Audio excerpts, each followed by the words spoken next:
సింహరాశి వాళ్లకు ఈ వారం ఆర్థిక విషయాల్లో పెద్దగా సమస్యలు ఉండనప్పటికీ ఉద్యోగ విషయాల్లో మాత్రం తప్పనిసరిగా జాగ్రత్తలు తీసుకోవాలి. అధికారులతో మాట్లాడే సందర్భంలో కావచ్చు, లేదా వారు మీకు అప్పచెప్పినటువంటి పనులు సమయానికి పూర్తి చేయలేకపోవటం వలన కావచ్చు, కొన్ని రకాల సమస్యలు ఎదురవుతూ ఉంటాయి. కాబట్టి ఉద్యోగ విధి నిర్వహణలో ఎటువంటి పరిస్థితుల్లో కూడా అజాగ్రత్తగా ఉండటం, నిర్లక్ష్యంగా ఉండటం మంచిది కాదు. క్రమశిక్షణతో పనిచేస్తూ ఉండండి, వేగంగా ఆలోచిస్తూ ఉండండి, భిన్నంగా పనిచేస్తూ ఉండండి.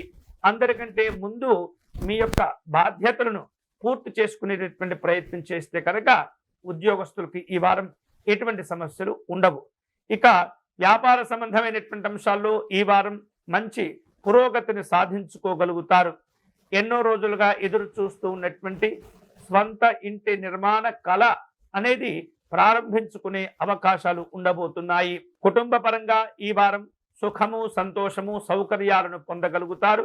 అలాగే అందరితో కలిసిమెలిసి పండుగ వాతావరణంగా ఈ వారం చక్కని విందు వినోదపరమైనటువంటి కార్యక్రమాల్లో పాల్గొనే సూచనలు ఉండబోతున్నాయి. ముఖ్యమైనటువంటి వ్యవహారాలు నిదానంగా పూర్తి అవుతూ ఉంటాయి. నిరుద్యోగులకు తాము ఉన్నటువంటి ఏదైతే ఊరుంటుందో ఆ ఊర్లోనే, అది పట్టణం కావచ్చు, గ్రామం కావచ్చు, మండల స్థాయి నగరం కావచ్చు, అటువంటి స్థానాల్లోనే, అంటే తాము నివసిస్తున్నటువంటి చోటనే మీకు ఉపాధిని అందుకుని పొందేటటువంటి సూచనలు ఉండబోతున్నాయి. స్నేహితులను, బంధువులను కలుసుకుంటారు. ముఖ్యమైనటువంటి కార్యక్రమాల్లో పాల్గొనే సందర్భంలో ఆచితూచి వ్యవహరించాలి. మీ పరిధిని దాటి వ్యవహరించకూడదు. అనవసరమైనటువంటి ప్రసంగాలు, ఉపన్యాసాలు, అభిప్రాయాలు చెప్పడం అనేది ఎటువంటి పరిస్థితుల్లో మంచిది కాదు. స్థిమితంగా ఆలోచించండి, వినయంగా వ్యవహరిస్తూ ఉండండి. ఏమాత్రం కూడా ఎదురు సమాధానం చెప్పేటటువంటి ప్రయత్నాలకు ఆస్కారం ఇవ్వకూడదు. ఈ వారం జీవిత భాగస్వామితో కలిసి కుటుంబ విషయాలు చర్చిస్తుంటారు. మంచి మంచి నిర్ణయాలు తీసుకుంటారు. మీ యొక్క స్థాయిని బట్టి కొన్ని రకాల విలువైన వస్తువులు, ఆభరణాలు కొనుగోలు చేసే సూచనలు ఉన్నాయి. ఆరోగ్యం బాగుంటుంది.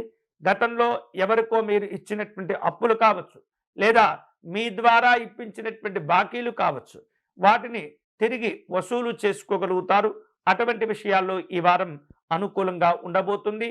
ఈ వారం సింహరాశి వారు విశేషమైనటువంటి శుభ ఫలితాలు పొందేందుకై మహాగణపతిని పూజించటం, ఆరాధించటం మంచిది. గణపతి నామాన్ని నిరంతరం జపం చేసుకుంటూ ఉండాలి. గణపతికి అర్చన నిర్వహిస్తూ ఉండాలి. ఒక చెరుకు ముక్క కానీ, చిన్న బెల్లము ముక్క కానీ స్వామివారికి నివేదించి మీ కార్యక్రమాలు ప్రారంభించుకోండి. గణపతి అష్టకమును పారాయణం చేయండి. విశేషమైనటువంటి శుభాలు పొందవచ్చు.